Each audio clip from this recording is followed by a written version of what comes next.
What does good practice actually look like? It might not be what you think, especially if you're thinking it should be smooth and steady. Let's take a look at how your practice should flow if it's going well. My name is David Lane, and I like to help pianists and composers with techniques and strategies that will help them build their craft. So if you're practicing correctly, what should it look like? I mean visually. If you were to draw a graph with an x-axis and a y-axis, where the x-axis shows the time you spend practicing, and the y-line shows the progress that you're making, we start with the present reality and our eventual goal. Present reality, the dot goes here. We haven't yet practiced, and we don't yet know the music, so this first dot goes in the bottom left of the graph. Our eventual goal, we practice as long as it takes, and we improve the music as well as we can.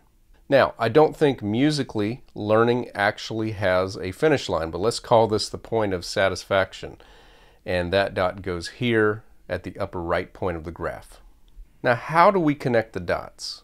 If you haven't been effectively practicing for a very long time, there's a chance you think it looks like this, a smooth line from start to finish. You practice a little, you progress steadily until you eventually get there. Is that actually correct though? No. The only time it's correct is if you're trying to learn a piece of music that isn't much more difficult than your sight reading level. What if there's a piece you're trying to learn where the first time you try to play it, you can't even play at half tempo? The smooth and steady progress graph is going to be a myth in this case. And if this is what you're expecting, you won't be disappointed later. You'll be disappointed right away. Practice is going to seem so much slower than you were expecting, and that's because of the way good practice is supposed to look. Again, assuming the music you're trying to learn imposes at least a moderate challenge, correct practice actually happens in two stages. Stage one is what I call the learning phase. We could call it the stage where you are learning, drilling, carefully engaging your senses of sight, hearing, and touch. You're working on the difficult passages. You're working on consistently correct fingering and watching for not only the correct notes, but smooth transitions to make playing the correct notes more likely. It's exhausting. It's slow. It doesn't seem like you're even making much progress. It demands so much of your attention that it honestly isn't very fun, unless you have full faith that this is a natural part of the process and that things are about to get a whole lot better. This fairly tedious stage of practice lasts roughly half of the time needed to improve what you're practicing. So if you draw this line of barely noticeable progress and continue to project this forward, you'll see that you're much further from your goal than you thought. It's going to take forever to learn this music, or so it seems. However, if you've practiced well up to this point, that is to say, if you've practiced slowly and carefully, prioritizing accuracy and consistency over speed, really paying attention to what it looks like, what it sounds like, what it feels like when you play it correctly, repeating it often enough that you're starting to get an understanding of it, then you're about ready for this point. I call it the click. The click is the point where everything starts to feel like it's coming together. It's no longer tedious. It might still be slow at first, but you're getting it now. So what's next? This is where the fun part begins. It's the practice stage, or the getting more familiar stage. Yes, I called it the practice stage after you've already been supposedly practicing. But I'm taking the word literally.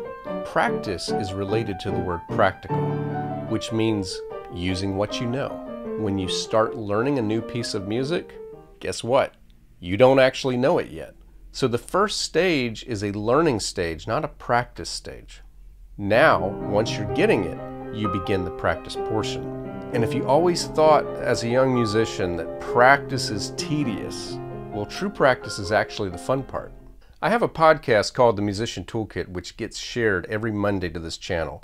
And on this episode in the upper right of your screen, I talk about the power of the subconscious. The conscious part of your brain is the part that has to be aware of everything as you're doing it. It lives in what is new and unexpected. The subconscious takes care of what is habit and routine. In other words, what is familiar. Take riding a bicycle.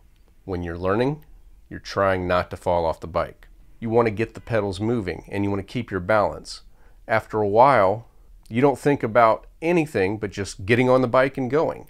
You're still doing all the things to keep balance and keep the bike moving, but your subconscious brain has created neural shortcuts that bypass your awareness.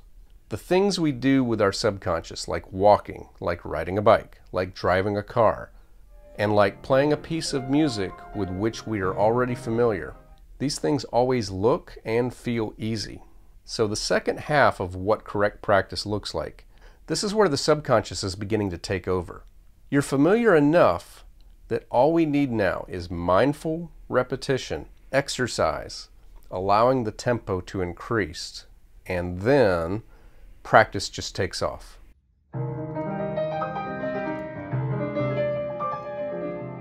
It gets faster and easier and smoother rather quickly. Our second half of practice shoots up to our goal, but it only does this because we did the proper foundational work in the first half of our practice graph. Here are a few important additional thoughts. First, there are two common mistakes that many students make. The most common is mistaking that click at the end of the first half of the practice for actually being the end of all necessary practice. Students who do this are playing everything correctly, but still thinking really hard about everything. It's going well, but it's slow, and it's far from effortless. The other mistake is rushing through the first stage to get to the second. This is when the music is confident and maybe even fast, but it's clumsy and it's littered with mistakes. The second thing I want to mention is that this graph represents the realistic expectation of practice, but that you can choose how much you apply it to at once. If you try to learn an entire piece at one time, this will take seemingly forever. But if you apply this to 8 measures, 4 measures, maybe even 1 or 2 measures at a time, you'll find that you can get through the entire graph of mystery to mastery in rather a short amount of time. The third thing is that the 2 stages of this graph are not necessarily 50-50 in terms of time needed. I think on average you'll spend more time in the first half than the second, but how much could vary from piece to piece. The final thing, and it's a question that I get especially from older students. The question is, at what point will I be able to not have to go through this tedious first half and just learn things smoothly? The answer is, as long as you are trying to learn music that is at least a little challenging, never. This graph shows the reality of learning something new and trying to make it familiar. The exception is if you are trying to learn music that is at or barely above your ability to sight read well. That is music that you can perceive as learning smoothly or rush through the first half of the graph. The good news is that the more you learn and the more advanced you get, the more pieces there are in the world that you can learn quickly. If you found this helpful, I'd appreciate it if you would please subscribe, hit the like on this video, and feel free to share it with someone who might find this helpful. Also, let me know in the comments what kind of videos you would like in the future. Again, my name is David Lane. Good luck practicing. Be patient. Enjoy the process.